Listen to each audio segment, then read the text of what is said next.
Hello dear student, आप सभी को फास्ट इन्फॉर्मेशन में स्वागत है।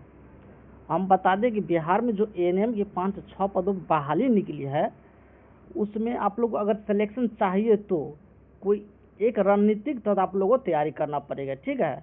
और इसके लिए आप लोग को ज़्यादा से ज़्यादा अगर प्रैक्टिस सेट बनाइएगा, यानी ज़्यादा से ज़्यादा अगर ऑब्जेक्टिव क्वेश्चन देखिएगा, पढ़िएगा, तो आप लोगों का कॉन्फिडेंस लेवल बढ़ा रहेगा, ठीक है। क्योंकि एग्जाम में तो ऑब्जेक्टिव टाइप का क्वेश्चन पूछा जाता है, ठीक है।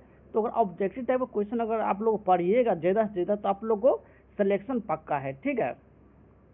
और इसके लिए हम क्या किए, आप लोग को आज से हम इस चैनल के माध्यम से प्रतिदिन एक सेट आप लोग को कराएंगे इस चैनल के माध्यम से, ठीक है। और एक सेट में आप लोग लगभग 100 क्वेश्चन रहेगा। तो बताइए, अगर प्रतिदिन 100 क्वेश्चन करेंगे तो कितना हम लोग को तैयारी हो जाएगी, ठीक है। तो इसलिए हम इस चैनल के माध्यम से आप लोग को 100 क्वेश्चन प्रैक्टिस सेट कराएंगे, और आप लोग सभी स्टूडेंट एक एक करके क्वेश्चन को ध्यान से पढ़िएगा, ठीक है। एक बार नहीं तो दोबारा वीडियो को देख लीजिएगा। और हम बता दें कि अगर आप लोग इस चैनल पे नए हैं तो चैनल को सब्सक्राइब कर लें, क्योंकि जब भी हम कोई नया प्रैक्टिस सेट कराएंगे तो आप लोगों को क्या करेगा, नोटिफिकेशन आप लोगों को चल जाएगा, ठीक है। आप लोगों को पता चल जाएगा कि प्रैक्टिस सर जी कराए हैं, तो आप लोग उस वीडियो को देख पाएगा। इसीलिए आप लोग क्या करिए, उसको सब्सक्राइब कर लीजिए, ठीक है। नीचे दिया हुआ सब्सक्राइब लिखा हुआ, उसको सब्सक्राइब पे क्लिक करके सब्सक्राइब कर लीजिएगा, ठीक है। तो आप लोग को हम ऑब्जेक्टिव टाइप के जो क्वेश्चन कराएंगे वो एग्जाम में पूछे जाते हैं, ठीक है। इसी टाइप का क्वेश्चन आते हैं, ठीक है। तो सबसे पहला क्वेश्चन हम देख लेंगे, ठीक है। पहला क्वेश्चन में जो देखिए, पहला क्वेश्चन बहुत जबरदस्त पूछा गया है। पहला क्वेश्चन पूछा गया है कि कार्बोहाइड्रेट पाचन के अंतिम उत्पाद है, यानी कार्बोहाइड्रेट पाचन के अंतिम उत्पाद है कौन सा, जो इस चार ऑप्शन में से कौन सा कार्बोहाइड्रेट के अंतिम उत्पाद है, ठीक है। पहला ऑप्शन क्या दिया गया है, मोनोसैकेराइड दिया गया, बीम दिया गया, डाइसैकेराइड दिया गया है, सीम दिया गया, किल्सरॉल दिया गया, और डीम दिया गया क्या, ग्लाइकोजेन दिया गया है, ठीक है। तो कार्बोहाइड्रेट जो पाचन का अंतिम उत्पाद कौन सा है, इसका जो करेक्ट आंसर क्या हो जाएगा आपका, इसका जो करेक्ट आंसर होगा, करेक्ट आंसर क्या हो जाएगा इसका, मोनोसैकेराइड हो जाएगा, ठीक है। कार्बोहाइड्रेट के जो पाचन का अंतिम उत्पाद होता है वो कौन है, मोनोसैकेराइड है, ठीक है। मोनोसैकेराइड क्या कहते हैं, कार्बोहाइड्रेट जो है पाचन के अंतिम उत्पाद है, ठीक है। कार्बोहाइड्रेट जो पाचन के अंतिम उत्पाद है, और अंतिम उत्पाद कार्बोहाइड्रेट पाचन के अंतिम उत्पाद के रूप में से मोनोसैकेराइड के रूप में भी जानते हैं, ठीक है। इससे क्या कहते हैं, कार्बोहाइड्रेट के अंतिम उत्पाद क्या है, मोनोसैकेराइड। करेक्ट आंसर क्या हो जाएगा, ए ऑप्शन इसका करेक्ट हो जाएगा, ठीक है। एक प्रश्न हम आप लोग से पूछेंगे, जिसका जवाब आप लोग क्या करिएगा, कमेंट बॉक्स में दीजिएगा, ठीक है। आप लोग बताइए कि शैवाल में भोजन किस रूप में संचित रहता है, ठीक है। शैवाल में जो भोजन होता है किस रूप में संचित रहता है। तब तक हम दूसरा प्रश्न देखते हैं। इस प्रश्न का जवाब आप लोग कमेंट बॉक्स में दीजिए।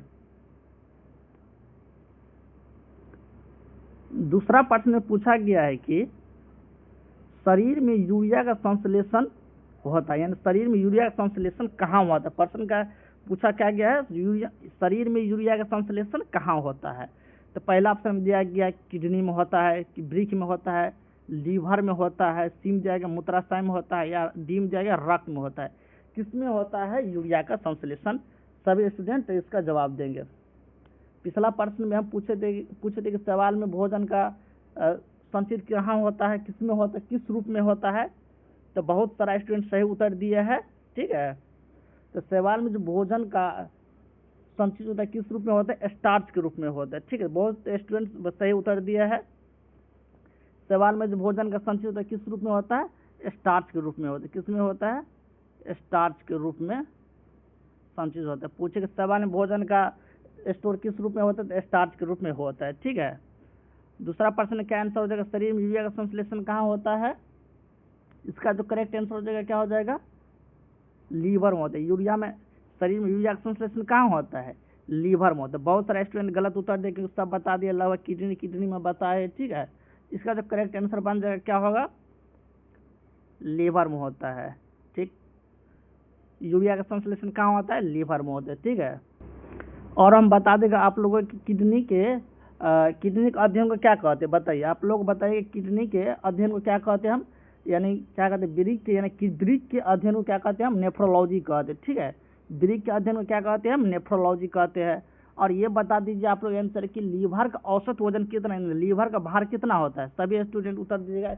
लीवर का जो भार होता है कितना होता है, इसका 1500 ग्राम होता है। कितना होता है, 1500 ग्राम होता है। ठीक है, 1500 ग्राम लीवर का वजन कितना होता है, 1500 ग्राम होता है। इतना चीज समझ गए। नेफ्रोलॉजी किसका अध्ययन होता है, यानी वृक्क का अध्ययन क्या कहते हैं हम, नेफ्रोलॉजी कहते हैं। और जो लीवर का औसत वजन होता है कितना होता है, 1500 ग्राम होता है। ठीक है, और इसका जो सही ऑप्शन उत्तर हो जाएगा, क्या हो जाएगा, 20 का सही उत्तर हो जाएगा। ठीक, अब हम नेक्स्ट प्रश्न देख लेते हैं। नेक्स्ट प्रश्न में पूछा गया है कि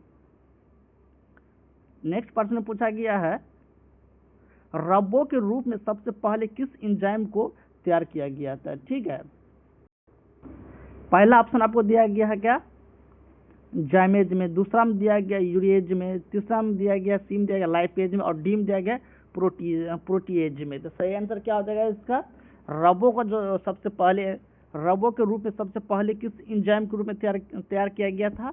इसको जो तैयार किया गया था किस में किया गया था, यूरेज में किया गया था। ठीक है, यूरेज में इसका तैयार किया था। रबो को सबसे पहले किस एंजाइम के रूप में तैयार किया गया था, यूरेज के रूप में तैयार किया गया था। करेक्ट आंसर क्या हो जाएगा इसका, सी इसका करेक्ट आंसर हो जाएगा। ठीक, अब हम अगला प्रश्न देख लेते हैं। अगला प्रश्न पूछा गया है मानव शरीर का सबसे बड़ा अंग कौन सा है। पहला ऑप्शन में दिया गया मस्तिष्क, दूसरा ऑप्शन में दिया गया लीवर यकृत, तीसरा ऑप्शन में दिया गया गुर्दा, और डी में दिया गया है क्या, हृदय। तो मानव शरीर का सबसे बड़ा अंग कौन सा, सभी स्टूडेंट इसका उत्तर देंगे। 30 सेकेंड का सबको समय दिया गया, सभी स्टूडेंट इसका आंसर देंगे कमेंट बॉक्स में। लगभग 70% क्या कहते हैं स्टूडेंट सही उत्तर दिए। ठीक है, लगभग कुछ स्टूडेंट है जो इसका गलत उत्तर दे रहे हैं। ठीक, तो जो मानव शरीर का सबसे बड़ा अंग क्या होता है, लीवर होता है। क्या होता है, लीवर होता है। ठीक है, तो करेक्ट आंसर क्या हो जाएगा इसका, 20 का करेक्ट आंसर हो जाएगा। ठीक है, और हम आप लोग को क्या बता दें, जैसे कि यहाँ पर गुर्दा दिए गए। ठीक, गुर्दा क्या कहते हैं, किडनी कहते हैं। मनुष्य में गुर्दे की संख्या कितनी होती है बताइए आप लोग।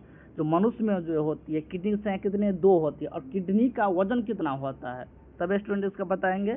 किडनी का जो वजन होता है 140 से 150 ग्राम तक होता है। कितना होता है, 140 से 150 ग्राम तक ऐसा क्या होता है, किडनी का वजन होता है। ठीक है, और जो किडनी जो है मनुष्य क्या है, मुख्य उत्सर्जी अंग है। जो उत्सर्जन अंग होता है, जो वो मुख्य उत्सर्जी अंग पूछेगा कौन है मनुष्य में, तो सब क्या कहते हैं उसको हम किडनी कहते हैं। ठीक है, इससे क्वेश्चन बनते रहते हैं। ठीक, तो इतना जानकारी से मिल गया। अब हम अगला प्रश्न देख लेते हैं। अगला प्रश्न पूछा गया है किस मानवांग में सर्वाधिक कोलेस्ट्रॉल उत्पादित होता है। ठीक है, किस मानवांग यानी किस मानव किस अंग में सर्वाधिक कोलेस्ट्रॉल उत्पादित होता है, पूछने के ये सेंस है। इसका सही उत्तर क्या होगा, सभी स्टूडेंट इसका जवाब देंगे।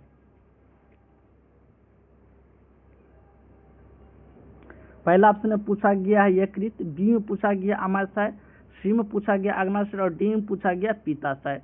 तो सही आंसर इसका क्या हो जाएगा, सर्वाधिक कोलेस्ट्रॉल किस अंग में उत्पादित होता है। तो सर्वाधिक कोलेस्ट्रॉल जो उत्पादित होता है किस में होता है, लीवर में होता है। किस में होता है, लीवर में होता है। सही आंसर क्या हो जाएगा इसका, ए हो जाएगा। ठीक है, सही आंसर क्या हो जाएगा इसका, ए हो जाएगा। और एक चीज हम पूछ ले आप लोग से कि अगना ये जो कोलेस्ट्रॉल है इसका पाचन कहाँ से प्रारंभ होता है। ठीक है, कोलेस्ट्रॉल जो उसका पाचन कहाँ, जैसे कि भोजन का पाचन कहाँ से प्रारंभ हो जाता है, मुख से कहाँ होता है, मुंह से क्या हो जाता है इसका भोजन का पाचन प्रारंभ होता है। उसी तरह से कोलेस्ट्रॉल का पाचन कहाँ से प्रारंभ होता है। ठीक है, तो कोलेस्ट्रॉल जो पाचन प्रारंभ होता है कहाँ से होता है, वो अग्नाशय से प्रारंभ चालू हो जाता है। ठीक है, और ये क्या कहते हैं, ट्रिप्सिन हो गया, एमाइलेज हो गया तथा लाइपेज में क्या होता है, ये एंजाइम का स्रावित होता है। ठीक है, जैसे ट्रिप्सिन, एमाइलेज तथा लाइपेज ये एंजाइम स्रावित करते हैं। ठीक, ये सब क्या करते हैं, एंजाइम स्रावित करते हैं। और जो कोलेस्ट्रॉल का पाचन कहाँ से प्रारंभ होता है, यानी पेट से ना, अग्नाशय से प्रारंभ होता है। ठीक, इतना जानकारी मिल गई है कोलेस्ट्रॉल के बारे में। और सही आंसर क्या हो गया इसका, ए इसका सही आंसर हो गया। अब हम नेक्स्ट प्रश्न देख लेते हैं। नेक्स्ट प्रश्न में पूछा गया है बेरियम मील, यानी बेरियम मील के लिए प्रयुक्त होता है। ठीक, एम दिया गया रक्त समूह की जांच करने के लिए, बी में दिया गया पोषण नाल की एक्स किरण के लिए, सी में दिया गया मस्तिष्क की एक्स किरण के लिए, और डी में दिया गया तीनों में से कोई सही नहीं है। सही आंसर इसका क्या होगा, सभी स्टूडेंट उत्तर देंगे। इसका जो सही आंसर हो जाएगा क्या हो जाएगा, बेरियम मील के लिए प्रयुक्त तो क्या कौन चीज होता है, पोषण नाल एक्स किरण प्रयुक्त होता है। ठीक है, पोषण नाल एक्स किरण प्रयुक्त होता है, यानी बेरियम मील पोषण नाल के एक्स किरण की जांच के लिए इसका प्रयुक्त किया जाता है। ठीक है, जो बेरियम मील जो है एक्स किरण की पोषण नाल की एक्स किरण की जांच के लिए प्रयुक्त किया जाता है। आप लोग समझते हुए चलिएगा। ठीक है, यहाँ पूछा गया बेरियम मील के लिए प्रयुक्त होता है, क्या प्रयुक्त है, पोषण नाल की किरण के लिए प्रयुक्त होता है, यानी जांच के लिए प्रयुक्त होता है। ठीक है, तो सही आंसर क्या हो जाएगा इसका, बी इसका सही आंसर हो जाएगा। ठीक, अब अगला प्रश्न देखते हैं। अगला प्रश्न पूछा गया है कि रक्त को जमने में कौन सा प्रोटीन उपयोग में आता है। ठीक, रक्त को जमने में कौन सा प्रोटीन उपयोग होता है या उपयोग में आता है। पहला प्रश्न में पूछा गया आपको कि पहला प्रश्न पूछा गया है फाइब्रिनोजेन, बी में पूछा गया राइजोबियम ल्यूमिनोसिरम, सी में पूछा गया है स्टेफिलोकोकस, डी में पूछा गया नोक्सारोलोन। तो सही आंसर इसका क्या हो जाएगा, इसका जो सही आंसर हो जाएगा क्या हो जाएगा, ब्लड को क्लॉट होने में कौन सा प्रोटीन उपयोग में आता है, फाइब्रिनोजन। यानी किसके कारण होता है, फाइब्रिनोजन के कारण क्या होता है, ब्लड क्लॉट होता है। किसके कारण, फाइब्रिनोजन के कारण।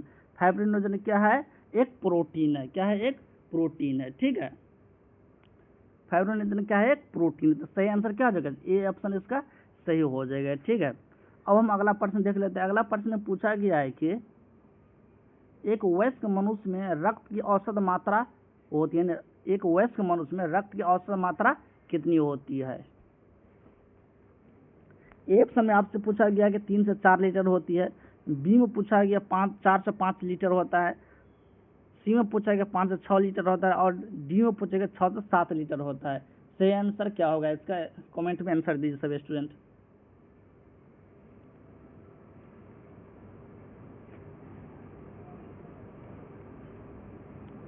इसका जो करेक्ट आंसर हो जाए क्या हो जाएगा, एक वयस्क मनुष्य में रक्त की औसत मात्रा कितनी होती है, 5 से 6 लीटर होती है। सभी स्टूडेंट इसका सही आंसर दिए लगभग।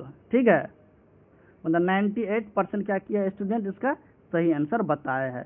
इसी तरह से आप लोग जवाब दीजिए। ठीक, तो इसका जो सही आंसर क्या हो जाएगा, सी हो जाएगा। मनुष्य में रक्त की औसत मात्रा कितनी होती है, 5 से 6 लीटर क्या होता है, खून होता है, ब्लड होता है मनुष्य के शरीर में। ठीक है, और जो मनुष्य में जो ब्लड जो होता है मानव शरीर के भार का कितना परसेंट होता है, ये भी पूछा जाता है कि मनुष्य में रक्त की औसत मात्रा कितना, मतलब क्या कहते हैं, शरीर के भार का जितना वजन होता है उसका कितना परसेंट ब्लड होता है शरीर में। ठीक है, यानी मान के चलिए कि 50 केजी कोई मनुष्य है तो उसका कितना परसेंट भार के हिसाब से ब्लड होगा उस मनुष्य में। ठीक है, यानी कि मनुष्य के भार के हिसाब से कितना होता है, 7% होता है। कितना होता है, 7% होता है। यानी क्या होता है, मनुष्य कोई वयस्क मनुष्य की रक्त का औसत मात्रा कितनी होती है, 5 से 6 लीटर होता है। ठीक है, और रक्त की मात्रा शरीर के भार का कितना होता है, 7% होता है।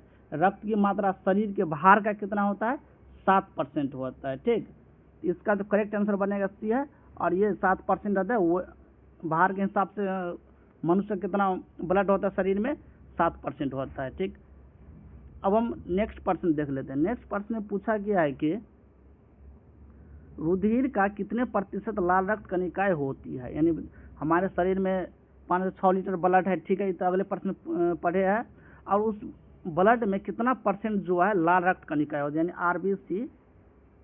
आरबीसी कितना परसेंट है हमारे टोटल ब्लड में। ठीक है, ए ऑप्शन में क्या आपसे पूछा गया है, ए ऑप्शन आपसे पूछा गया 60%, बी में पूछा गया 80%, सी में पूछा गया 90%, और डी में पूछा गया 40%। 60%, 80%, 90% या 40%। सही उत्तर क्या होगा,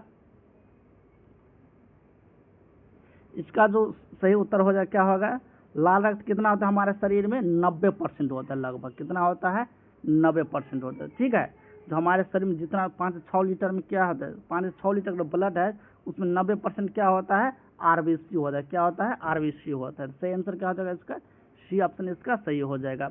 अब हम अगला प्रश्न देख लेते हैं। अगला प्रश्न पूछा गया है कि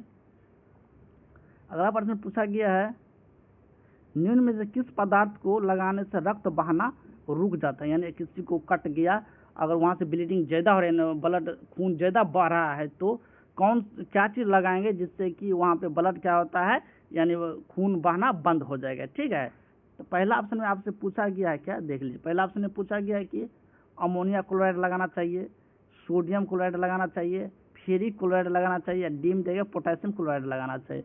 सही आंसर क्या होगा, सभी उत्तर दीजिए।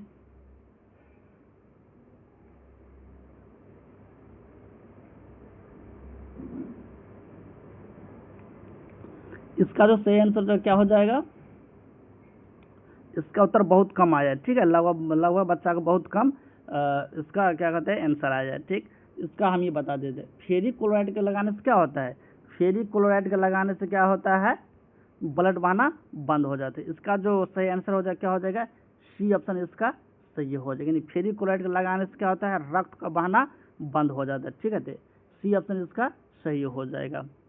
अब हम नेक्स्ट प्रश्न देख लेते हैं। नेक्स्ट प्रश्न में पूछा गया है कि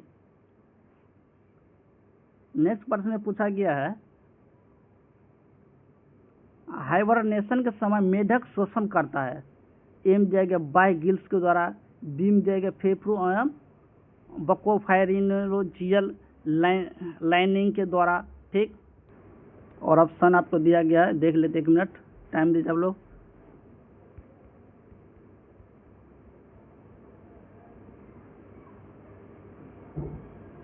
और सी ऑप्शन में पूछा गया है कि बाय गिल्स एवं फेफड़ों के द्वारा, और डी में पूछा गया है नम त्वचा के द्वारा। तो सही आंसर क्या हो जाएगा मैडम, इसका सही जो आंसर बन जाएगा, किसके द्वारा होता है, नम त्वचा के द्वारा शोषण होता है। किसके द्वारा आता है, हाइबरनेशन किसके द्वारा होता है, मेढक में त्वचा के द्वारा होता है। किसके द्वारा होता है, नम त्वचा के द्वारा शोषण होता है।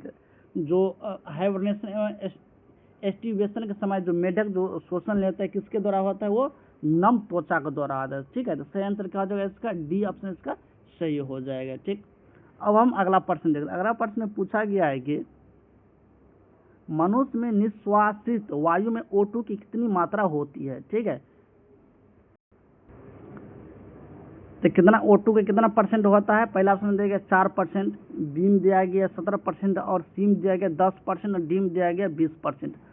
अगर हम जो मानव जो होता है, अगर सांस लेते तो एक बार में कितना ऑक्सीजन सांस लेते, 21% क्या करते वो सांस लेते हैं। ठीक है, टोटल अगर हवा में क्या है, कार्बन डाइऑक्साइड है, ऑक्सीजन है, नाइट्रोजन, बहुत सारा गैस है, सब गैस हम सांस लेते एक बार में। ठीक है, उसमें जो है 21% क्या होता है, ऑक्सीजन जो है हम सांस लेते 21%। ठीक है, और इसमें पूछा कि निश्वासित वायु में, या निश्वासित वायु में O2 की मात्रा कितनी होती है, तो उसमें जो होता है 17% होती है। कितना होता है, 17% होता है। ठीक है, इसका जो सही आंसर बन जाएगा क्या होगा, बी ऑप्शन इसका सही होगा। ठीक, अगला प्रश्न देख लेते हैं। अगला प्रश्न में पूछा गया है कि छड़ के आकार के जीवाणु को क्या कहा जाता है।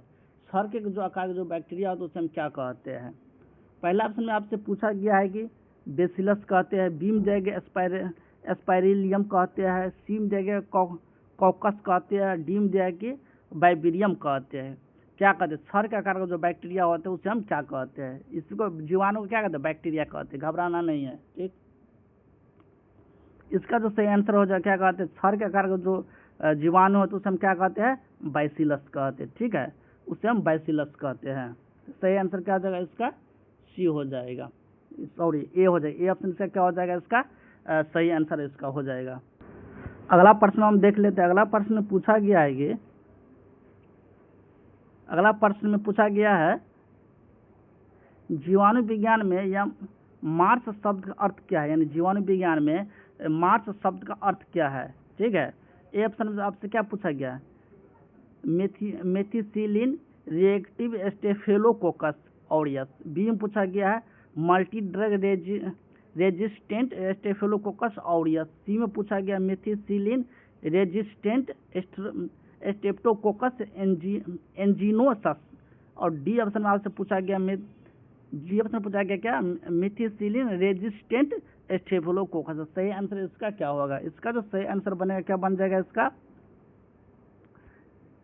मार्स शब्द का अर्थ क्या होता है। मार्स शब्द का जो अर्थ होता है ये तो हो जाता है। मार्स शब्द का अर्थ होता है क्या, मेथिसिलिन रेजिस्टेंट स्टेफिलोकोकस ऑरियस होता है। ठीक है, मेथिसिलिन रेजिस्टेंट स्टेफिलोकोकस ऑरियस इसका अर्थ होता है मार्स शब्द का, ठीक है, मार्स शब्द इसका अर्थ होता है, ठीक, मेथिसिलिन रेजिस्टेंट स्टेफिलोकोकस ऑरियस। सही आंसर क्या हो जाएगा, डी इसका सही आंसर हो जाएगा। अगला प्रश्न देख ले, अगला प्रश्न में पूछा गया है कि बैक्टीरिया को विकसित और संख्या वृद्धि करने के लिए निम्नलिखित में से किसकी सहायता जरूरत है, ठीक है, यानी बैक्टीरिया को अगर हम वृद्धि करेंगे तो इस ऑप्शन में से कौन से चीज की जरूरत पड़ेगी, किसकी सहायता की जरूरत है। ए ऑप्शन में पूछा गया पानी की जरूरत होगी, या बी में पूछा गया भोजन की जरूरत होगा, सी में पूछा गया कि गर्म तापमान की जरूरत होगा, या डी में पूछा गया अन्य विकल्प में से सभी, ठीक है, यानी तीनों की जरूरत होगा। तो सही आंसर इसका क्या हो जाएगा, बैक्टीरिया का ग्रोथ होने के लिए क्या चाहिए, तापमान चाहिए, टेम्परेचर चाहिए, यानी गर्म तापमान की जरूरत होगी, तापमान टेम्परेचर चाहिए। किसी भी चीज को बैक्टीरिया किस कंडीशन में ग्रो करता है ज़्यादा, यानी और जहाँ अगर बैक्टीरिया अगर ज़्यादा टेम्परेचर पाए, अगर टेम्परेचर ज़्यादा मिलेगा तो क्या होगा, बैक्टीरिया ज़्यादा ग्रो करेगा, ठीक है। ठंडी और हम देखते हैं कि बैक्टीरिया जो है कम बुखार कम लगेगा, मगर गर्मी में क्या होता है तुरंत बुखार लग जाता है। बैक्टीरिया ज़्यादा ग्रो होता है यानी गर्मी के मौसम में टेम्परेचर रहेगा तब। तो इसका जो सही आंसर होगा क्या होगा, गर्म तापमान के कारण, ठीक है, गर्म तापमान जो है बैक्टीरिया को विकसित करने में सहायता करता है, ठीक है। तो सही आंसर इसका क्या हो जाएगा, सी ऑप्शन इसका सही हो जाएगा। अगला प्रश्न देखते हैं। अगला प्रश्न पूछा गया है कि शरीर का सबसे मजबूत स्नायु है, मतलब ए में पूछा गया है रेक्टस फीमरस, बी में पूछा गया सोलियम, सी में पूछा गया स्टर्नोमास्टोइड और डी में पूछा गया बाइसेप्स। तो शरीर का सबसे मजबूत स्नायु कौन सा है, शरीर का जो सबसे मजबूत स्नायु है सोलियम है, क्या हो जाएगा इसका, सोलियम हो जाएगा, ठीक है, यानी सोलियम शरीर का सबसे मजबूत स्नायु है, ठीक है, सोलियम शरीर का सबसे मजबूत स्नायु है। इसका जो करेक्ट आंसर होगा बी ऑप्शन इसका सही उत्तर हो जाएगा, ठीक, 16 नंबर का। अगला प्रश्न देख लेते हैं। अगला प्रश्न में पूछा गया है कि 17 नंबर क्वेश्चन हो गया। 17 नंबर क्वेश्चन में पूछा गया है कि कुहनी की संधि को मोड़ने यानी फ्लेक्शन एवं विस्तार के एक्सटेंशन में कौन सा मांसपेशियां सहायक है, ठीक है। ए ऑप्शन में आपसे पूछा गया है कि फेक्टोरालिस मेजर एवं डेल्टॉइड, बी में पूछा गया क्वाड्रिसेप्स फेमोरेसिस एवं गैस्ट्रोनियमेसिस, सी में पूछा गया है बाइसेप्स एवं ट्राइसेप्स और डी में पूछा गया इनमें से कोई नहीं, ठीक है। तो सही ऑप्शन इसका क्या हो जाएगा, बाइसेप्स एवं ट्राइसेप्स क्या होता है, बाइसेप्स आपको बाह के पास जो मसल है उसे क्या कहते हैं, हम बाइसेप्स कहते हैं, ठीक है। जैसे बॉडी बिल्डर क्या करते हैं, बाइसेप्स बढ़ाते हैं, जिम करके क्या करते हैं, अपना बाइसेप्स बढ़ा लेते हैं, उसे बाइसेप्स कहते हैं, ठीक है। अब बाइसेप्स के पीछे जो कोहनी के पीछे जो मसल होता है उसे हम ट्राइसेप्स कहते हैं, ठीक, यही पूछा गया। तो इसका ये हो गया, इसका सही आंसर क्या होगा, सभी जवाब देंगे। इसका जो सही आंसर क्या हो जाएगा, कोहनी की संधि को मोड़ने, यानी मोड़ने को क्या कहते हैं, मोड़ने, अगर हम उस कोहनी को मोड़ते हैं तो उससे हम क्या कहते हैं, फ्लेक्शन कहते हैं, एवं विस्तार, और उसको हम फैलाते हैं अगर, यानी फैलाते हैं हाथ, उसे हम क्या कहते हैं, एक्सटेंशन कहते हैं, उसे क्या कहते हैं, एक्सटेंशन कहते हैं, ठीक है। तो में कौन सा मांसपेशियों का सहायक होता है, तो कोहनी से कहते हैं, या बाइसेप्स भी मुड़ता है और फैलता है, ठीक है। तो सही आंसर इसका क्या हो जाएगा, सी ऑप्शन इसका सही हो जाएगा, यानी बाइसेप्स एंड ट्राइसेप्स इसका सही आंसर हो जाएगा, ठीक। अब हम नेक्स्ट प्रश्न देख लेते हैं। नेक्स्ट प्रश्न में पूछा गया है कि मांसपेशियों में किस तत्व के पर्याप्त होने से खिलाड़ी देर तक नहीं थकता है, ठीक है, यानी मांसपेशियों में कौन सा तत्व होता है जिससे कारण खिलाड़ी देर तक दौड़ते रहता है, खेलते रहता है, थकता नहीं है, ठीक है। ए में दिया गया क्या आपको, फैटी एसिड होता है, बी में दिया गया ग्लाइकोजन होता है, सी में दिया गया एमिनो एसिड होता है और डी में दिया गया बायोटिन होता है। कौन सा चीज़ जो मानव शरीर में होता है जो बहुत देर तक काम करने के बावजूद क्या होता है, वो थकता नहीं है। सभी स्टूडेंट इसका उत्तर देंगे। इसका जो सही आंसर क्या हो जाएगा, ग्लाइकोजन हो जाएगा। क्या होगा, ग्लाइकोजन के कारण क्या होता है, मांसपेशियों में ऊर्जा बना रहता है और वो शरीर थकता नहीं है, ठीक है। तो ग्लाइकोजन क्या है?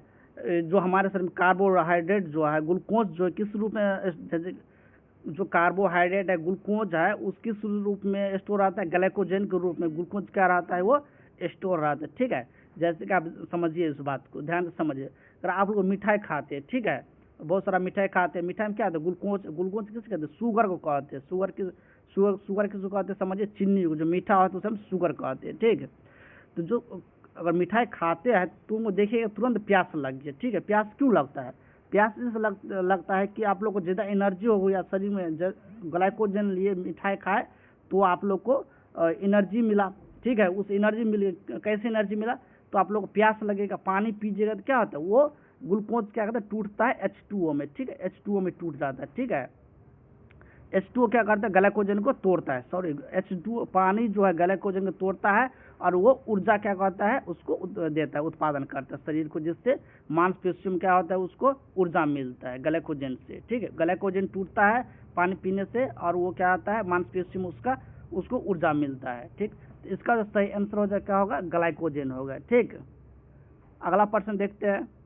कोई दिक्कत हो तो आप लोग कमेंट करके पूछिएगा, या नहीं तो कमेंट करिएगा, हम जरूर इसका जवाब देंगे आप लोग को। अगर आप लोग कोई डाउट हो तो कमेंट बॉक्स में इसका जरूर पूछिए, कमेंट बॉक्स में आप लोग पूछ सकते हैं। अभी देख लेते हैं, फिलहाल कमेंट बॉक्स को ध्यान में नहीं रखेंगे, अभी बहुत सारा प्रश्न कराना है, जिसके कारण आप लोग कमेंट में जवाब ज़्यादातर नहीं देंगे, जल्दी जल्दी क्वेश्चन करा लेते हैं। 19 नंबर का आप लोग जवाब दीजिए। 19 नंबर में क्या पूछा गया है? मेरुदंड हड्डियों की संख्या होती है। मेरुदंड हड्डियों की संख्या कितनी होती है? ए ऑप्शन में क्या पूछा गया आपसे? 33 होती है। 33 होती है। बी में पूछा गया 35 होती है। सी में पूछा गया कि 17 होता है और डी में पूछा गया कि 19 होता है। सही आंसर से क्या होता है? मेरुदंड की संख्या कितनी होती है मानव शरीर में, यानी वर्टिब्रल की हड्डियों की संख्या कितनी होती है? 33 होती है। कितना होता है? 33 होता है। ठीक है, यानी मेरुदंड हड्डियों की संख्या कितनी होती है? 33 होती है। कितना होता है? 33 होती है। ये ऑप्शन इसका सही हो जाएगा।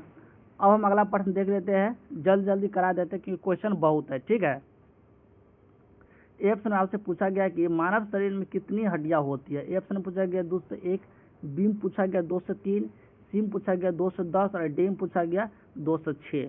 सही ऑप्शन क्या हो जाएगा इसका? इसका जो सही ऑप्शन हो जाएगा, कितना हड्डी होता है मानव शरीर में? मानव शरीर में कितना होता है? मानव शरीर में क्या होता है? 206 हड्डियां होती है। कितना होता है? 206 हड्डियां होती है। ठीक है, सही आंसर क्या हो जाएगा? डी ऑप्शन इसका सही हो जाएगा। ठीक, अगला प्रश्न देख लेते हैं। अगला प्रश्न में पूछा गया है कि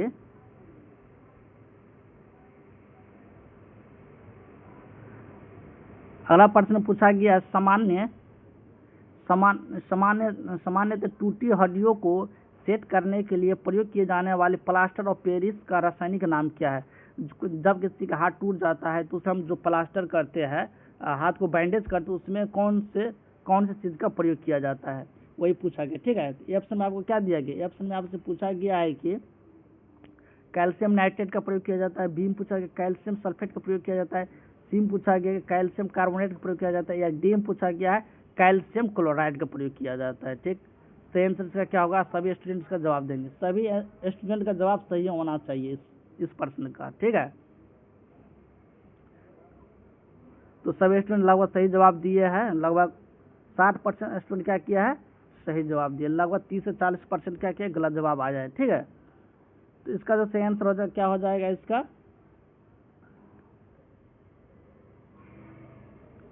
प्लास्टर ऑफ पेरिस का उपयोग रासायनिक नाम क्या है? प्लास्टर ऑफ पेरिस का रासायनिक नाम क्या है? ठीक है, इसका जो रासायनिक नाम है कैल्शियम सल्फेट होता है। क्या होता है? इसे कैल्शियम सल्फेट इसका रासायनिक नाम होता है। ठीक है, और कैल्शियम सल्फेट का सूत्र क्या होता है? कैल्शियम सल्फेट का सूत्र होता है CaSO4 इंटू क्या होता है? 1/2 H2O होता है। कितना होता है? H2O होता है। CaSO4 इंटू 1/2 H2O होता है। H2O होता है। ठीक है, तो प्लास्टर ऑफ पेरिस का रासायनिक नाम क्या हो गया आपका? कैल्शियम सल्फेट हो। क्या हो गया है? कैल्शियम सल्फेट हो गया। सही उत्तर क्या हो गया उसका? इसका जो सही उत्तर हुआ बी ऑप्शन इसका सही उत्तर हो गया। ठीक, अगला प्रश्न देखते हैं हम। अगला प्रश्न में पूछा गया है कि मानव त्वचा है, मानव त्वचा क्या है? ए ऑप्शन आपको दिया गया है एक कोशिका है, बी में दिया गया कि एक उत्तक है, सी में दिया गया एक अंग है, डी में देगा उपयुक्त तीनों नहीं। सही आंसर इसका क्या हो जाएगा? मानव त्वचा क्या है? मानव को जो त्वचा क्या है? मानव त्वचा क्या है? एक अंग है, ठीक है। मानव त्वचा क्या है? एक अंग है। ऐसे पूछेगा एग्जाम आपसे कि मानव शरीर का सबसे बड़ा अंग कौन है, ठीक है। मानव शरीर का सबसे बड़ा अंग क्या है? एक अंग है। त्वचा क्या? मानव शरीर का सबसे बड़ा अंग है, ठीक है। ये याद रखें, मानव शरीर का सबसे बड़ा अंग क्या है? त्वचा जो है मानव शरीर का सबसे बड़ा अंग है, ठीक है। आप लोग इसका जवाब देंगे कि कोशिका। ये अंग क्या है?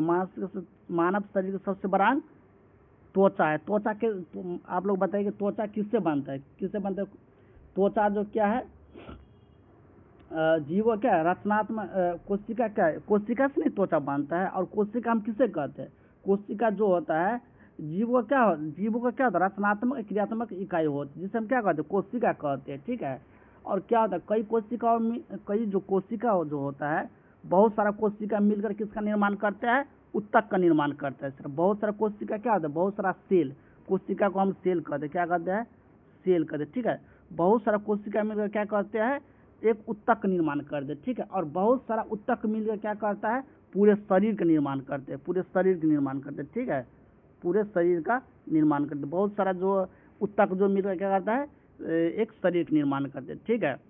तो आप लोग समझ गए कि बहुत सारा सेल मिलकर क्या करता है? एक उत्तक का निर्माण करते, टिश्यू का निर्माण करते, ठीक है। अब बहुत सारा टिश्यू मिलकर क्या करता है? एक शरीर का निर्माण करता है, ठीक है। तो ये आप समझ गए। और इस 22 नंबर क्वेश्चन का सही उत्तर क्या हो गया? सी इसका सही आंसर हो गया, ठीक। अगला प्रश्न देखते हैं। अगला प्रश्न पूछा गया है कि मानव मस्तिष्क कितने ग्राम का होता है? मानव का जो मस्तिष्क होता है वो कितने ग्राम का होता है, ठीक।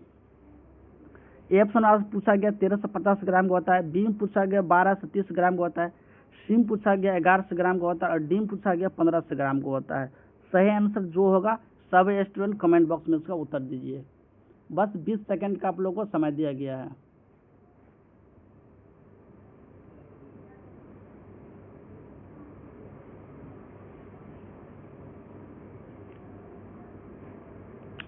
देखिए इसका जो सही आंसर क्या होगा? मानव मस्तिष्क कितने ग्राम का होता है? 1350 ग्राम का होता है। कितना होता है? 1350 ग्राम क्या होता है? मानव मस्तिष्क का वजन होता है, ठीक है। क्या होता है? 1350 ग्राम क्या होता है? ये जो वजन है 1350 ग्राम किस में होता है? फीमेल में होता है, ठीक है। फीमेल में होता है। और मेल में जो वजन होता है वो कितना होता है? 1450 ग्राम होता है। 1450 ग्राम वजन जो होता है मानव मस्तिष्क में होता है, यानी मेल में होता है 1450 ग्राम और फीमेल में कितना होता है? 1350 ग्राम। और जो औसत वजन दोनों बीच का जो निकालते उसे हम औसत कहते हैं। जो औसत वजन होता है वो कितना होता है? मस्तिष्क का 1400 ग्राम होता है। कितना होता है? 1400 ग्राम होता है, ठीक। औसत वजन कितना होता है? 1400 ग्राम होता है, ठीक। ये आप याद रखेंगे कि मानव मस्तिष्क का इसमें देखिए ऑप्शन में देगा 1350 ग्राम। ये न सी में नहीं 1100 ग्राम नहीं होता है, 12 से 30 ग्राम किसी का नहीं होता है, न 1500 ग्राम होता है, ठीक है। औसत वजन होता है 1400 ग्राम। और फीमेल में जो होता है 1350 ग्राम वजन होता है मस्तिष्क। और मेल में जो होता है, पुरुष में जो वजन होता है 1450 ग्राम होता है, ठीक है। ये याद रखिएगा। सही उत्तर इसका होगा, ये इसका सही उत्तर होगा, ठीक। 24 नंबर क्वेश्चन हम देख लेते हैं। 24 नंबर क्वेश्चन में पूछा गया है कि नेत्रदान में दाता की आंख का कौन सा भाग प्रत्यारोपित किया जाता है, ठीक है। यानी कोई अगर नेत्रदान करता है तो आंख का कौन सा भाग जो है दिया जाता है। ए ऑप्शन में आपसे पूछा गया है क्या? कॉर्निया दिया जाता है। बी में दिया गया लेंस दिया जाता है। सी में दिया गया रेटिना दिया जाता है। और डी में दिया गया पूरी आंख दिया जाता है। सही आंसर इसका क्या हो जाएगा? इसका जो सही आंसर क्या होता है? कॉर्निया क्या करते हैं? दान देते हैं, ठीक है। नेत्रदान जो दिया जाता है, नेत्रदान में जो आंख का जो भाग दिया जाता है उसे हम क्या कहते हैं? उसे हम कॉर्निया कहते हैं, ठीक है। जो दान क्या प्रत्यारोपण यानी जो ट्रांसफर आंख दिया जाता है वो कॉर्निया दिया जाता है। कॉर्निया रेटिना जो है, रेटिना क्या है? आंख में रेटिना होता है, ठीक। रेटिना आंख में पाया जाता है, ठीक है। रेटिना जो किसमें पाया जाता है? आंख में पाया जाता है। और रेटिना पर ही प्रतिबिंब बनता है। किसमें प्रतिबिंब बनता है? किसी का प्रतिबिंब बनता है आपके आंख में, तब तो आप उस वस्तु को देख पाते हैं। किसी वस्तु कैसे देखते हैं? जब किसी वस्तु को आप देखते हैं और उस वस्तु का प्रतिबिंब आपके आंख पे पड़ता है, तब आप उस वस्तु को देख पाते हैं। ठीक है। और किस पे प्रतिबिंब बनता है? रेटिना पर बनता है। और जो दान दिया जाता है आंख का, कौन सा भाग दिया जाता है? कॉर्निया दिया जाता है। ठीक है। इसका जो सही उत्तर होगा ए ऑप्शन इसका सही उत्तर होगा। 25 नंबर का क्वेश्चन हम देख लेते हैं। 25 नंबर क्वेश्चन पूछा गया है कि परितृप्त एवं प्यास के केंद्र मानव मस्तिष्क निम्नलिखित में से किस भाग में अवस्थित है? ए ऑप्शन आपसे पूछा गया अग्र मस्तिष्क में, बी में पूछा गया हाइपोथैलेमस में, सी में पूछा गया मेड्यूला में। ठीक है।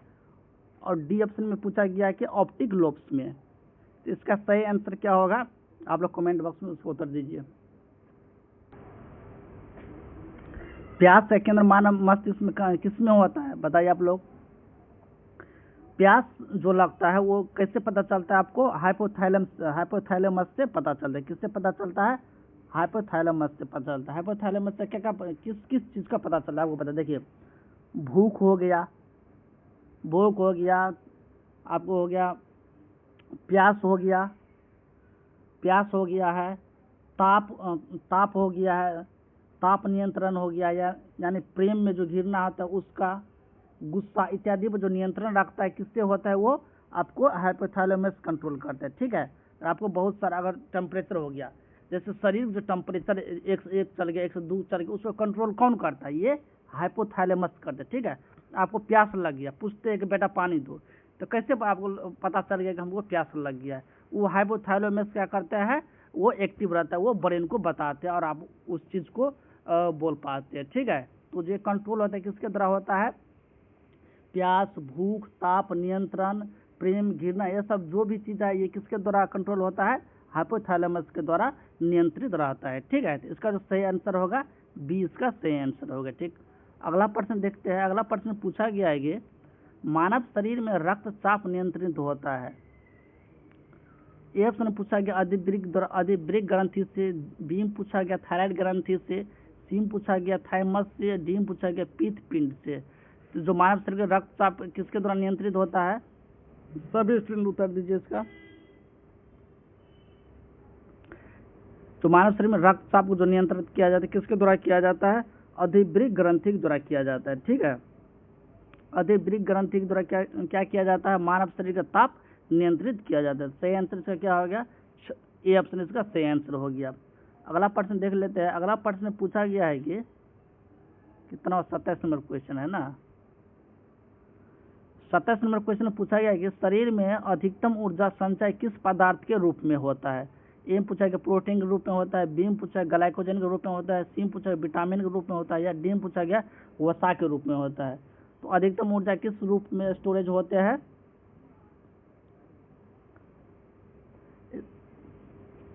शरीर में जो ऊर्जा जो ज्यादातर मात्रा में स्टोरेज किस रूप में होता है? प्रोटीन के रूप में होता नहीं है, इसको कट के ग्लाइकोजन के रूप में नहीं, ऊर्जा होता है। ठीक है। अधिकतम ऊर्जा। ठीक। देखिए प्रोटीन में भी ऊर्जा है, ग्लाइकोजन में भी ऊर्जा है। ठीक है। इस दोनों में ऊर्जा है, मगर आप लोग जो सबसे अधिकतम ऊर्जा किस में होता है? अधिकतम ऊर्जा जो होता है वो फाइट में होता है। किस में होता है? फाइट में होता है, यानी वसा में होता है। किस में होता है? वसा में होता है। सबसे लास्ट में सबसे पहले आपका ग्लाइकोजन टूटेगा, प्रोटीन टूटेगा, लास्ट में क्या होता है? वो बहुत धीरे से क्या होता है? वो वसा टूटता है। ठीक है। वो सबसे लास्ट में क्या होता है? वसा टूटता है। तो सही आंसर क्या हो जाएगा इसका? डी ऑप्शन इसका सही हो जाएगा। अधिकतम ऊर्जा किस में संचित रहता है? वसा में संचित रहता है। ठीक। अगला प्रश्न देखते हैं। अगला प्रश्न पूछा गया है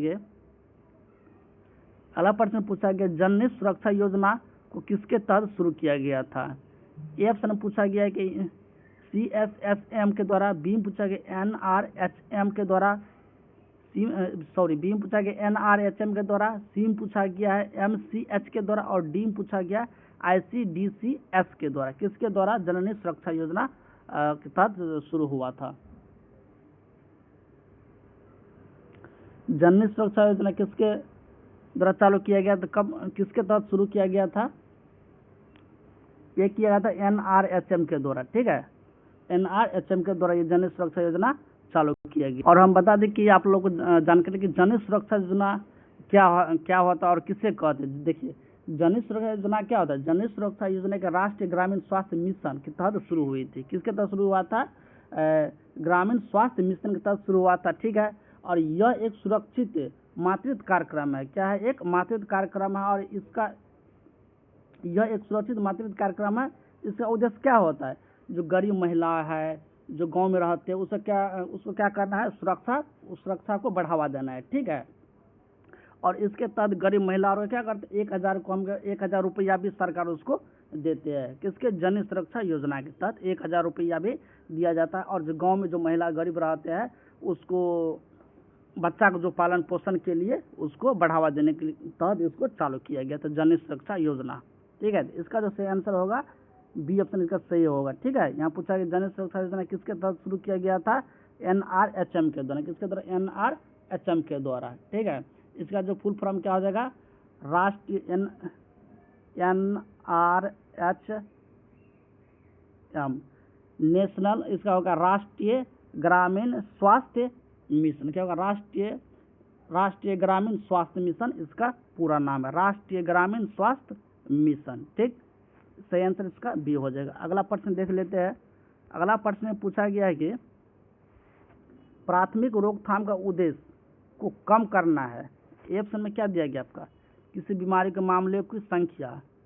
बी में पूछा गया है किसी बीमारी की शिकायत। सी में पूछा गया है किसी बीमारी की व्यापकता। और डी में पूछा गया है किसी बीमारी की घटना, ठीक है। तो सही आंसर इसका क्या होगा? प्राथमिक रोकथाम का उद्देश्य क्या है? किसी बीमारी के मामलों की संख्या को कम करना, ठीक है। और कोई ज़्यादा बीमारी है तो उसके मामलों क्या करते? उस बीमारी के मामलों को क्या करना होता है? उसको कम करना होता है, ठीक है। तो इसका जो सही आंसर होगा ए ऑप्शन इसका सही उत्तर हो जाएगा। ए ऑप्शन इसका सही हो जाएगा। अगला प्रश्न देख लेते हैं। अगला प्रश्न पूछा गया है, ये सब तो कर लिए थे, 1 मिनट रुक जाइए आप लोग। यहाँ से 29 नंबर कर लेते, 30 नंबर से, ठीक है। 30 नंबर यहाँ से है। 30 नंबर आप क्वेश्चन देख लीजिए। 30 नंबर में पूछा गया है कि खसरे से पीड़ित बच्चों का आइसोलेशन किस स्तर की रोकथाम है, ठीक है। तो ये आंसर क्या होगा? सभी स्टूडेंट दीजिए। क्या पूछा गया? खसरे से पीड़ित बच्चों का आइसोलेशन किस स्तर की रोकथाम है। ए ऑप्शन में दिया गया द्वितीयक रोकथाम, बी में दिया गया तृतीयक, सी में दिया गया प्राथमिक और डी में दिया गया कि मध्यवर्ती। सही आंसर इसका क्या हो जाएगा? सही जो आंसर जो इसका क्या होगा? प्राथमिक है। क्या है इसका? प्राथमिक। खसरे के पीड़ित बच्चों का आइसोलेशन किस स्तर का रोकथाम है? प्राथमिक रोकथाम है। कौन सा रोकथाम है? प्राथमिक रोकथाम है, ठीक है। सही आंसर क्या हो जाएगा? सी इसका सही उत्तर हो जाएगा। अगला प्रश्न देख लेते हैं। अगला प्रश्न में पूछा गया है कि नई स्टॉप टीबी रणनीति है। व्यापक, ए ऑप्शन क्या दिया गया है? व्यापक BCG टीकाकरण। बी में दिया गया टीबी वहा की पहचान, सी में दिया गया डॉट्स और डी में दिया गया टीबी से होने वाले मौतों की संख्या ज्ञात करने हेतु सर्वेक्षण। यानी नई स्टॉप टीबी रणनीति क्या है? यानी स्टॉप टीबी रणनीति क्या है? इसका जो सही आंसर बन जाए क्या होगा? डॉट्स है। क्या है? नई स्टॉप टीबी रणनीति है एक डॉट्स। डॉट्स क्या है? इसका जो सही आंसर क्या होगा? सी इसका सही आंसर का। और डॉट्स का प्रयोग किसने किया? WHO ने क्या किया था? डॉट्स को WHO ने टीबी को रोकने के लिए प्रयोग किया गया था, ठीक है। डॉट्स का WHO ने टीबी को रोकने के लिए डॉट्स योजना के तहत चलाया था, जिसके तहत टीबी को क्या किया गया था? रोका गया था, ठीक है। तो यही पूछा गया है स्टॉप टीबी रणनीति क्या है? मतलब टीबी बीमारी को रोकने का एक कार्यक्रम है टीबी, ठीक है। WHO के द्वारा, किसके द्वारा? WHO के द्वारा चालू किया गया था डॉट्स रणनीति, ठीक। इसका जो सही आंसर होगा सी ऑप्शन इसका सही होगा। अगला प्रश्न देख लेते हैं। अगला प्रश्न में पूछा गया है कि WHO ORS पैकेट में इसमें से किस तत्व को छोड़कर से सभी खनिज तत्व विद्यमान होते हैं, ठीक है। ORS जो पैकेट होता है, इस तत्व में से कौन सा तत्व नहीं होता है? ऑप्शन देख लेते हैं हम। पहला ऑप्शन पूछा गया सोडियम क्लोराइड, बी में पूछा गया पोटेशियम क्लोराइड, सी में पूछा गया सोडियम बाइकार्बोनेट और डी में पूछा गया कैल्शियम कार्बोनेट। सही आंसर क्या हो जाएगा?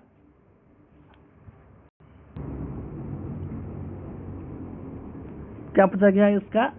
कैल्शियम कार्बोनेट यानी ORS पैकेट इनमें से किस तत्व के छोड़कर, मतलब 3 ऑप्शन आपका सही होगा, एक आपका गलत होगा इसमें, ठीक है, गलत छांटना है।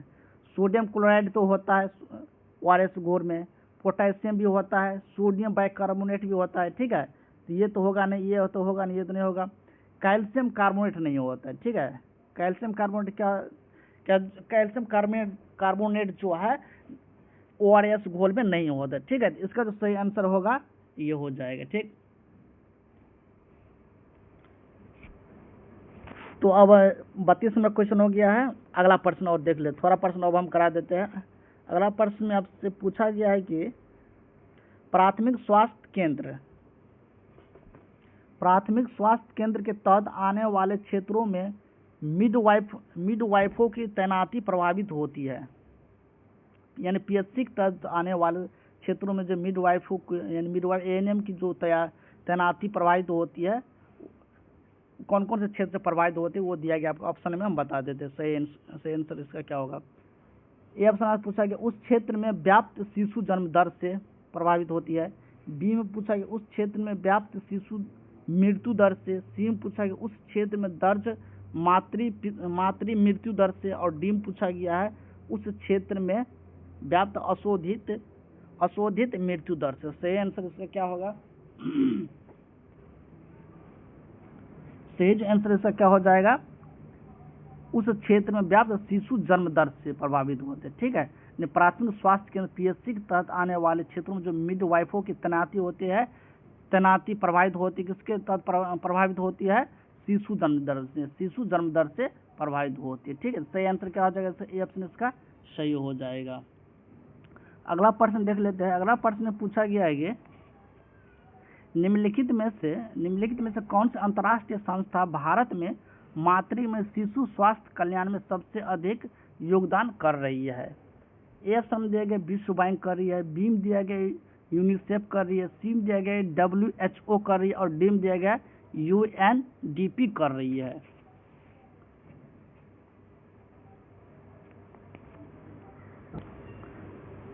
तो इसका सही आंसर क्या हो जाएगा? यानी अंतर्राष्ट्रीय संस्था भारत में मातृ एवं शिशु स्वास्थ्य कल्याण में सबसे अधिक योगदान कर रही है। कौन सी संस्था? यूनिसेफ कर रही है। कौन कर रही है? यूनिसेफ क्या करती है? यूनिसेफ सबसे ज्यादा योगदान कर रही है शिशु स्वास्थ्य कल्याण में। कौन सा संस्था? यूनिसेफ कर रही है, ठीक है। यूनिसेफ क्या है? यूनिसेफ एक अंतर्राष्ट्रीय संस्था है जो भारत में मातृ एवं शिशु स्वास्थ्य कल्याण में सबसे अधिक योगदान करती है, ठीक है। यूनिसेफ का मुख्यालय कहाँ है? यूनिसेफ का मुख्यालय कहाँ हो जाएगा? न्यूयॉर्क हो जाएगा। यूनिसेफ का मुख्यालय कहाँ है? न्यूयॉर्क हो जाएगा। और इसका स्थापना कब हुआ था? 1946 में इसको स्थापना हुआ था। कब इसका स्थापना कब हुआ था? 1946 में। और यूनिसेफ का मुख्यालय कहाँ है? न्यूयॉर्क में इसका मुख्यालय है। इतना चीज आप लोग याद रखिएगा, ठीक। 35 नंबर क्वेश्चन हम देख लेते हैं। 35 नंबर क्वेश्चन आपसे पूछा गया है कि माध्यमिक रोकथाम का उद्देश्य को कम करना। ए ऑप्शन में पूछा गया है कि माध्यमिक मामले, बी में पूछा गया व्यापकता, सी में पूछा गया घटना प्रसार, या डी में पूछा गया संकलन। सही उत्तर से क्या हो जाएगा? माध्यमिक रोकथाम का उद्देश्य क्या होता है? व्यापकता को कम करना होता है। क्या करना होता है? व्यापकता को कम करना होता है, ठीक। बी ऑप्शन इसका सही हो जाएगा। अगला प्रश्न देख लेते हैं। 36 नंबर प्रश्न आपसे पूछा गया है कि स्मार्ट संक्षिप्त रूप के अनुसार परियोजना प्रबंधन, कर्मचारी प्रदर्शन प्रबंधन और व्यक्तिगत विकास आदि में उदाहरण के लिए कौन सा उद्देश्य को परिभाषित किया गया? पहला ऑप्शन पूछा गया, पहला ऑप्शन आपको दिया गया है कि संवेदनशील मिलान करता हुआ सस्ता मजबूत परीक्षणीय। बी में पूछा गया छोटा मापनीय लागू विश्वसनीय सामायिकी। सी में पूछा गया सरल परिवर्तनीय लागू यथार्थवादी या तकनीकी। और डी में पूछा गया है क्या? विशिष्ट मापनीय प्राय यथार्थवादी। और इसका पूछा गया, ठीक है। तो सही आंसर इसका क्या हो जाएगा? इसका तो सही आंसर हो जाएगा डी ऑप्शन इसका सही होगा। डी ऑप्शन क्या हो जाएगा? इसका सही हो जाएगा। क्या होगा इसका? डी ऑप्शन इसका सही हो जाएगा। अगला प्रश्न हम देख लेते हैं। अगला प्रश्न पूछा गया है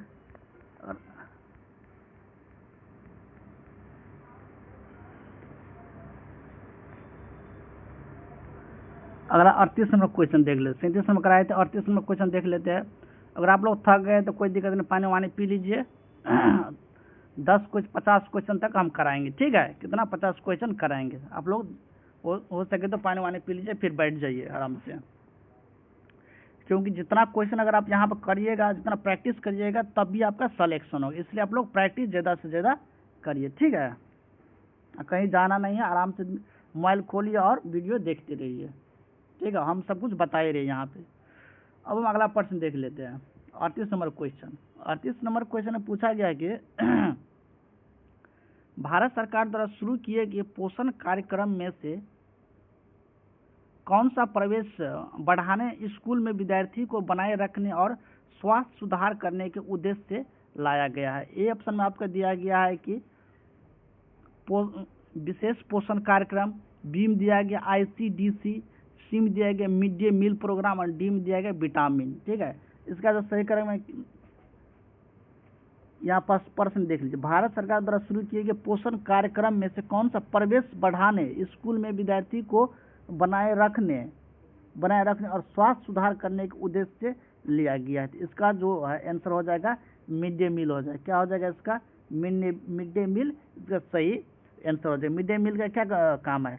विद्यार्थी को बुलाए, पढ़ने के लिए आदत लगाए, उसको खाना दे, उसको जिससे उसका स्वास्थ्य सही रहे, और उसके बाद प्राथमिक विद्यालय में उसको भेजना काम होता है, ठीक है। तो इसका जो सही आंसर होगा सी ऑप्शन इसका सही होगा। अगला प्रश्न देख लेते हैं हम। अगला प्रश्न पूछा गया है कि फैमिली प्लानिंग का परमानेंट मेथड कौन सा है, यानी परिवार नियोजन का परमानेंट मेथड कौन सा? ए ऑप्शन में पूछा गया कॉपर टी, बी में दिया गया ओरल पिल्स, सी में पूछा गया है कंडोम का उपयोग, और डी में पूछा गया है ट्यूबैक्टोमी वाइसेक्टोमी, ठीक है। तो इसका सही आंसर क्या हो जाएगा? इसका जो सही आंसर हो जाएगा क्या हो जाएगा? ट्यूबैक्टोमी एवं वाइसेक्टोमी हो जाएगा। क्या हो जाएगा? ट्यूबैक्टोमी एवं वाइसेक्टोमी इसका सही आंसर हो जाएगा, ठीक है। यानी फैमिली प्लानिंग का परमानेंट मेथड कौन सा होगा? ट्यूबैक्टोमी एवं वाइसेक्टोमी इसका सही आंसर हो जाएगा। डी ऑप्शन इसका सही होगा, ठीक। अगला प्रश्न देख लेते, 40 नंबर प्रश्न हम देख लेते। 40 नंबर प्रश्न में पूछा गया है कि 40 नंबर में पूछा गया है जीवन क्षमता की अवधि के बाद या बच्चे के जन्म से पूर्व जननांग पथ से या उसमें से हुए रक्त स्राव का निम्न कहा जाता है। क्या पूछा गया? ए में एंटीपार्टम हैमरेज, बी में पूछा गया है इंट्रापार्टम हैमरेज, सी में पूछा गया है पोस्टपार्टम हैमरेज, और डी में पूछा गया है इनमें से सभी, ठीक है। तो सही आंसर इसका क्या हो जाएगा? जीवन क्षमता की अवधि के बाद या बच्चे के जन्म से पूर्व जननांग से या उसमें से हुए रक्त स्राव का क्या कहा जाता है? इसको जो कहा जाता है, क्या कहा जाता है? एंटीपार्टम हेमरेज कहा जाता है। क्या कहा जाता है? एंटीपार्टम हेमरेज कहा जाता है, ठीक है। करेक्ट आंसर क्या होता है? ए ऑप्शन इसका करेक्ट आंसर हो जाएगा, ठीक। अगला प्रश्न देख लेते हैं हम। अगला प्रश्न में पूछा गया है कि प्रसव पीड़ा के पहले चरण के नैदानिक विशेषताओं में से सभी शामिल है सिवाय एक को छोड़कर, ठीक है। सिवाय लिखा होगा, एक को 3 सही होगा और एक गलत होगा, ठीक है। तो वही छांटना है आपको। तो ए ऑप्शन में पूछा गया गर्भाशय गिरवा को काटना, बी में पूछा गया हर 3 से 5 मिनट में संकुचन, और सी में पूछा गया है उपस्थित भाग का न्यूनतम अवरोहण, और डी में पूछा गया है योनि रक्तस्राव का तेज बहाव। सही आंसर क्या होगा? सभी स्टूडेंट उत्तर दीजिए। प्रसव पीड़ा के पहले चरण के नैदानिक विशेषताओं में सभी शामिल है गर्भाशय का काटना, ये तो हो सकता है, ठीक। हर 3 से 5 मिनट में संकुचन होता है, सही बात है। उपस्थित भाग का न्यूनतम अवरोहण, ये भी सही है। योनि रक्तस्राव का तेज बहाव, ये गलत, तेज बहाव नहीं होता है, ठीक है। इसका जो सही आंसर हो जाएगा डी ऑप्शन इसका सही हो जाएगा। डी ऑप्शन क्या होगा? इसका सही आंसर हो जाएगा, ठीक। अगला प्रश्न देख लेते हैं। अगला प्रश्न पूछा गया है कि क्राउनिंग निम्न में होता है, क्राउनिंग किस में होता है, ठीक है। एम पूछा गया प्रसव पीड़ा का प्रथम चरण होता है, बी में पूछा गया प्रसव पीड़ा का दूसरा चरण, सी में पूछा गया प्रसव पीड़ा का तीसरा चरण और डी में पूछा गया प्रसव पीड़ा का चौथा चरण। क्रॉनिंग निम्न होता है, क्या होता है क्रॉनिंग, बताइए आप लोग सही आंसर। क्रॉनिंग जो होता है वो क्या होता है, प्रसव पीड़ा का दूसरा चरण होता है, ठीक है। क्रॉनिंग क्या होता है, प्रसव पीड़ा का दूसरा चरण होता है। तो सही आंसर क्या हो जाएगा, सही आंसर होगा इसका बी, इसका सही आंसर हो जाएगा। अगला प्रश्न देख लेते हैं। अगला प्रश्न में पूछा गया निम्नलिखित में से किसका निर्माण हमारे शरीर में नहीं होता है। ए में पूछा गया है क्या, विटामिन ए का, बी में पूछा गया प्रोटीन का, सी में पूछा गया एंजाइम का, डी में पूछा गया हार्मोन का।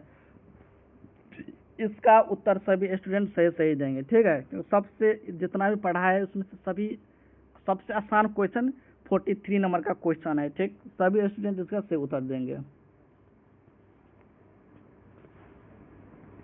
देखिए, प्रोटीन का निर्माण हमारे शरीर में होता है, एंजाइम का निर्माण हमारे शरीर में होता है, हार्मोन का निर्माण हमारे शरीर में होता है।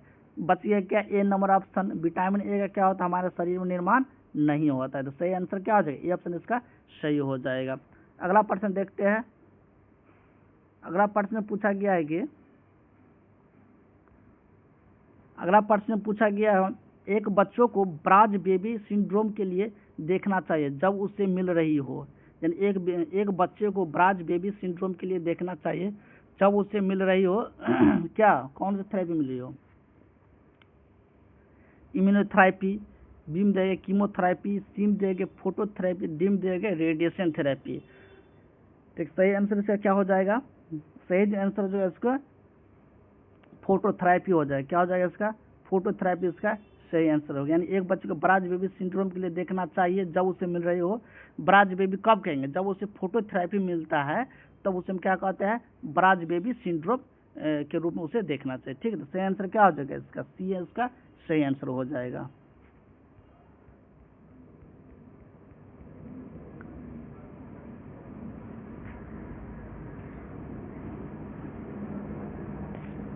फोर्टी सिक्स नंबर क्वेश्चन देख लेते हैं हम।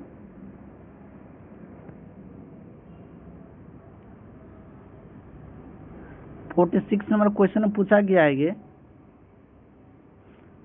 मति भ्रम जिसमें सामग्री या तो उदास या अवसाद मनोदशा के अनुरूप होती है उसे कहा जाता है।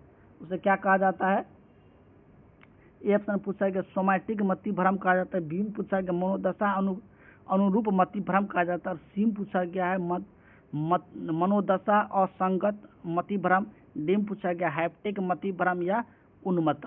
सही आंसर इसका क्या हो जाएगा, सही आंसर होगा क्या होगा इसका, मति भ्रम जिसमें सामग्री या तो उदास या अवसाद मनोदशा के अनुरूप हो तो उसे हम क्या कहते हैं, मनोदशा अनुरूप मति भ्रम कहते हैं। क्या कहते हैं, उसे हम मनोदशा अनुरूप मति भ्रम कहते हैं, ठीक है। सही आंसर क्या हो जाएगा, बी ऑप्शन इसका सही हो जाएगा। 47 नंबर प्रश्न देख लेते हैं। 47 नंबर प्रश्न पूछा गया है कि सिजोफ्रेनिया शब्द किसने दिया, ठीक है। ए ऑप्शन दिया गया बलेयूलर, बी में पूछा गया सेंडर, सी में पूछा गया मायूरग्रास और डी में पूछा गया क्रेपलिन। तो सही उत्तर से क्या हो जाएगा, सिजोफ्रेनिया शब्द किसने दिया है,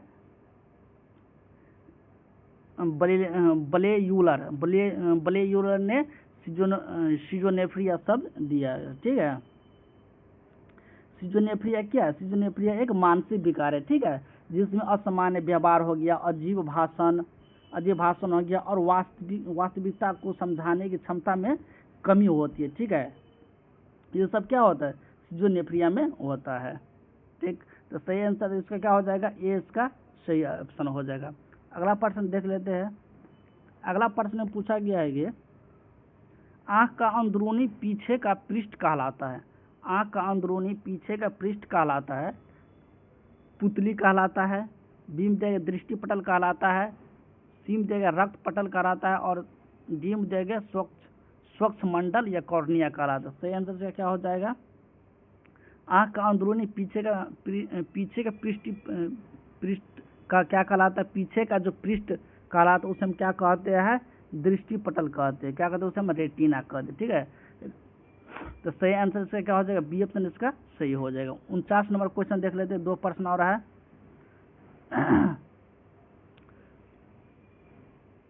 49वां प्रश्न पूछा गया है कि आहार का सबसे महत्वपूर्ण कार्य क्या है।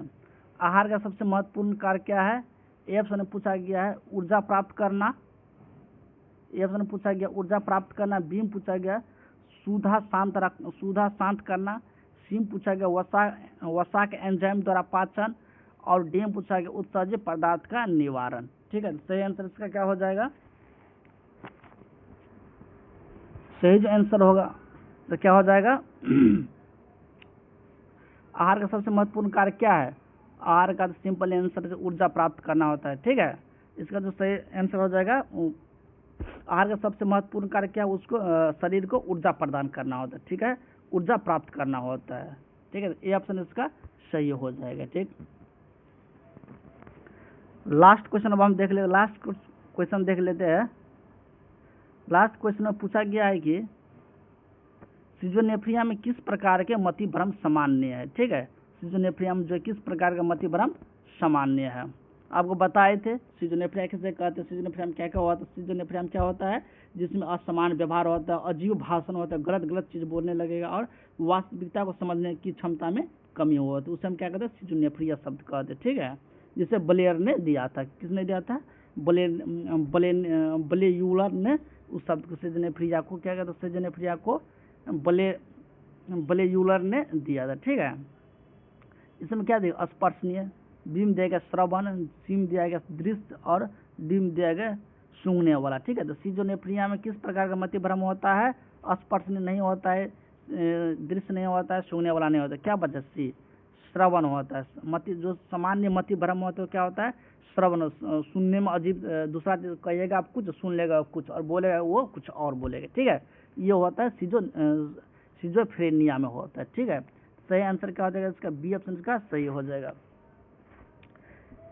इस वीडियो में हम इतना ही रहने देते हैं। अगर आप लोग अच्छा लगा हो तो आप लोग चैनल को सब्सक्राइब कर लीजिएगा, क्योंकि इस वीडियो बनाने में बहुत मेहनत लगता है और लगातार 1 घंटा बोलना भी पड़ता है। ठीक है, तो आप लोग चैनल को जरूर सब्सक्राइब कर लीजिएगा, क्योंकि आप लोगों को फायदा ही होगा। आप लोग जब भी हम वीडियो बनाएंगे तो इस तरह के, तो आप लोग सबसे पहले प्राप्त हो जाएगा। आप लोग देखिएगा, प्रैक्टिस करिएगा। ठीक है, क्योंकि सभी देखते हैं लोग मोबाइल, कोई सिस्टर से काम करने चले जाते हैं हॉस्पिटल में, कहीं नर्सिंग होम में, तो वहाँ आप लोग कहीं भी मोबाइल रख दीजिए या ईयरफोन लगा लीजिए और सुनते रहिए और देखते पढ़ते रहिए कि आप लोग इसका आंसर ये होगा, इसका सुनिएगा तो पर भी बहुत सारा क्वेश्चन आपको आ जाएगा। ठीक है, तो आप लोग चैनल को जरूर सब्सक्राइब कर लीजिएगा। ठीक, अगर और इसी तरह का क्वेश्चन चाहिए आपको तो आप लोग कमेंट करिएगा कि हमको सर इसी तरह का प्रश्न बना के दीजिए, तो हम बनाएंगे इस तरह का प्रश्न। ठीक है, इतना आप लोग ध्यान रखिएगा। तो इस प्रश्न में इतना ही रहने देते हैं, तब तक ले जय हिंद।